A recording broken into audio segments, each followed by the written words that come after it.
What's more nerve-wracking, going into space or planning a wedding?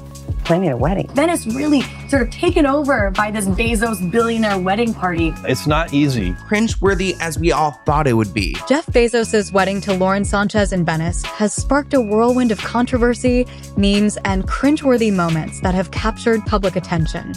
Let's break down some of the most notable incidents surrounding this extravagant event in chronological order.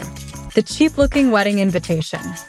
The wedding invitation that leaked to the press has been widely criticized for its tacky design, resembling something that could have been created in Microsoft Paint. Decorated with whimsical elements like butterflies and gondoliers, the invitation was described by critics as looking like the doodles of a third grader. But the invitation looks basic as hell, and it actually includes a request not to bring any gifts, because that's the last thing this couple needs. Comments ranged from it being the ugliest FB invite ever to suggestions that it looked like it was made by an 11-year-old. I'm not getting married, so I know I don't really have skin in the game, but this is the ugliest wedding invite I have ever seen for someone of this status. Like, you are a billionaire. Why are you using like butterfly word art on your wedding invite, Jeff Bezos? This is embarrassing. Like, this is the ugliest thing I've ever seen. I don't know how the invitation leaked to the media. Also, it seems like a perfectly scanned version of it. So it seems like the couple may have done this. This is particularly ironic given the context of a $50 million wedding. One would expect an invitation befitting such extravagance. Instead, it feels like a missed opportunity to showcase elegance and sophistication. The invitation's design has become a meme in its own right, highlighting the disconnect between the couple's wealth and the execution of their wedding details. It's a reminder that sometimes, even the richest among us can have questionable taste. No gifts, please. In a move that many found laughable, the invitation explicitly requested no gifts, as Bezos and Sanchez claimed they would be making donations in honor of their guests. While the couple did pledge around $3 million to various causes, the request for no gifts from one of the wealthiest individuals on the planet felt disingenuous. It's hard to take seriously a billionaire asking for no gifts while simultaneously flaunting their wealth in a city that is struggling with the impacts of over-tourism. This request has been met with scorn, as it seems to ignore the reality that most people attending the wedding are not in the same financial league. It raises the question, what kind of gifts would a billionaire even want? The whole situation feels like a PR stunt rather than a genuine gesture of goodwill. Where it says, please, no gifts. I would surely hope not. If you're my buddy who's a billionaire, I would hope that my presence is the present. Do we really expect the groom who created Amazon to, have an Amazon registry? No, I don't think so. The cost of the wedding, a $50 million disaster. The sheer opulence of Bezos' wedding, reportedly costing around $50 million, has drawn significant criticism. This extravagant expenditure is a glaring example of wealth disparity, especially in a world grappling with economic challenges. I guess when you're one of the richest men in the world, you could have a crazy wedding or possibly solve global hunger. It looks like they're gonna take the crazy wedding. The wedding featured a star-studded guest list, lavish decorations, and extravagant parties that many deemed excessive. One can't help but wonder if this display of wealth is a misguided attempt to showcase love or simply a way to flaunt billionaire status. In a time when many are struggling to make ends meet, Bezos' wedding feels like a slap in the face to those who are less fortunate. It's as if he's saying, look at me, I can spend more on a single day than most people earn in a lifetime. This kind of ostentation is not just cringeworthy, it's a stark reminder of the growing divide between the rich and the poor. Renting Venice. Local protests erupt. The decision to host the wedding in Venice, a city already grappling with issues of over-tourism and environmental degradation, has led to protests from locals. Many Venetians expressed their anger at what they perceived as a takeover of their city by the super-rich. Locals in Venice have been protesting for weeks about the upcoming wedding of Jeff Bezos and Lauren Sanchez. Some locals have already started protesting the highly anticipated wedding.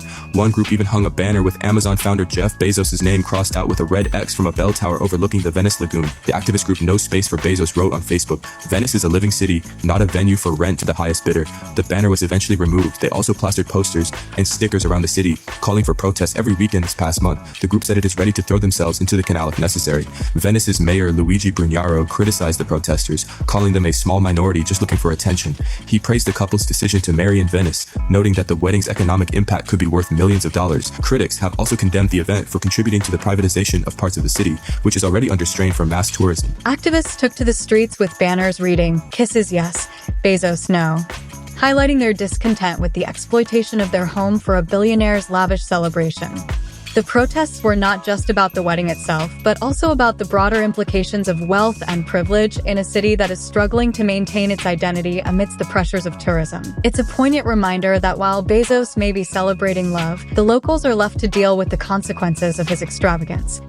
Bezos's cringeworthy wisdom. In a moment that many found cringeworthy, Bezos remarked about Venice, saying, "It's an impossible city. It can't exist. Yet here it is."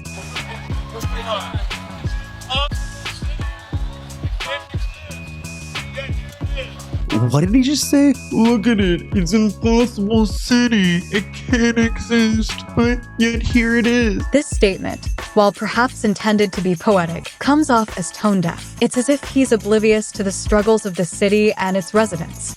Paraphrasing this sentiment, one might say, he's an impossible billionaire. He can't exist. Yet here he is. This kind of rhetoric only serves to highlight the disconnect between the ultra-wealthy and the realities faced by everyday people. It's a classic case of a billionaire romanticizing a city while ignoring the very real issues that threaten its existence. Venice, not as a city anymore, but as a big theme park, a big kind of private dance hall, where you can just hire parts of it, or in this case, all of it, is exactly the problem. Gayle King, the hostage look. In a moment that went viral, Gayle King was photographed at the wedding looking as if she were being held hostage. The expression on her face, combined with the opulence surrounding her, created a meme-worthy moment that resonated with many. It's as if she was caught in a surreal situation, surrounded by wealth and extravagance while appearing utterly out of place. Like, Gayle, if you're gonna give us that face every single time, we're gonna feel like you're being held against your will, being forced to do these crazy things like this wedding, going to space. This image encapsulates the absurdity of the event, where even the most glamorous attendees seem to be questioning their surroundings. It's a reminder that not everyone is comfortable in the world of the ultra-rich, and sometimes the spectacle can feel overwhelming. Leonardo DiCaprio's incognito fail. Leonardo DiCaprio, known for his vocal stance on environmental issues, was spotted at the wedding attempting to go incognito with a baseball cap pulled low over his face.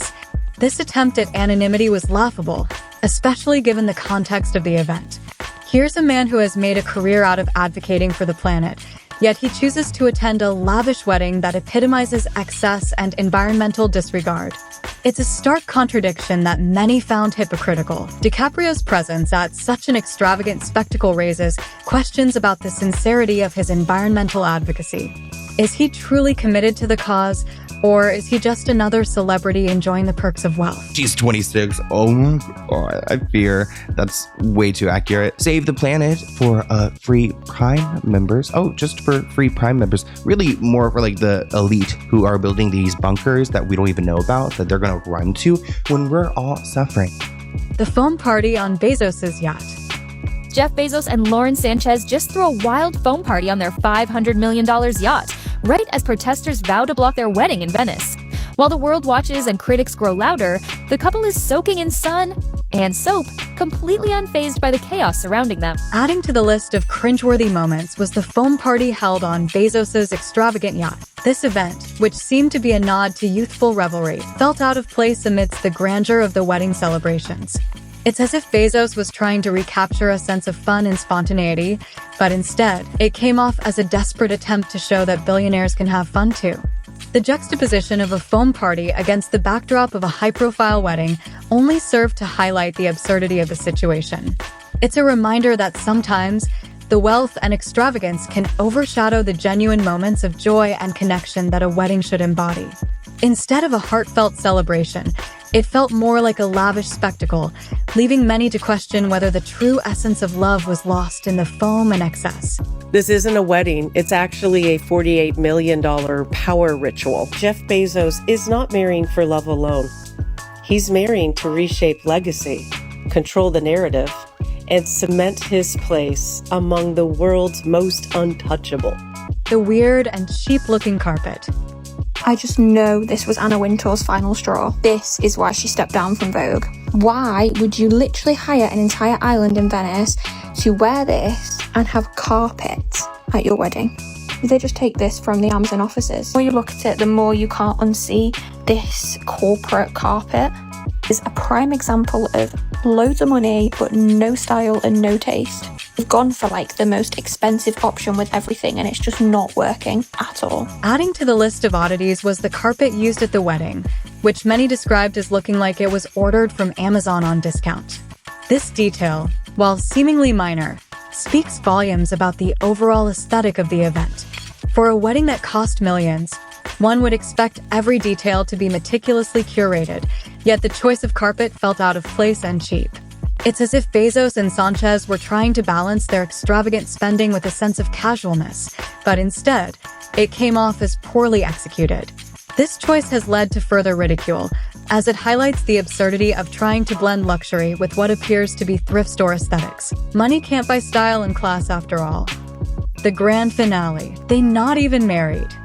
In a twist that could only happen at a wedding of this magnitude, it was revealed that Bezos and Sanchez were not even legally married, according to a Venice town hall official. Senior Venice town hall official told the Mail Online that their union is not binding under Italian law, suggesting that they probably got married in the States before all this went down. The official said unless they are married already or having another ceremony somewhere else, they will not be married. No.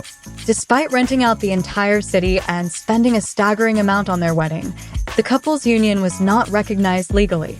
This revelation has led to a wave of memes and jokes, as it underscores the absurdity of the entire event. It's almost as if they were playing house rather than entering into a legitimate marriage. This situation raises questions about the nature of their commitment and whether the spectacle was more about the show than the actual union. Jeff Bezos is trying to reshape his reputation from this nerdy guy to this cool billionaire who has a bunch of famous friends. So this wedding is not actually about the cost. It is actually about curating an experience that reflects status and the evolvement of his identity. Because you can see here in 1997, he's hardly the man you would want to go on a gondola ride with. It's a fitting conclusion to a wedding that has been marked by excess and irony. These moments from Bezos' wedding in Venice serve as a reminder of the absurdities that can accompany extreme wealth. From the cheap-looking invitation to the decision to rent out Venice despite the protests of locals, the event has become a case study in how not to celebrate love when you have billions at your disposal.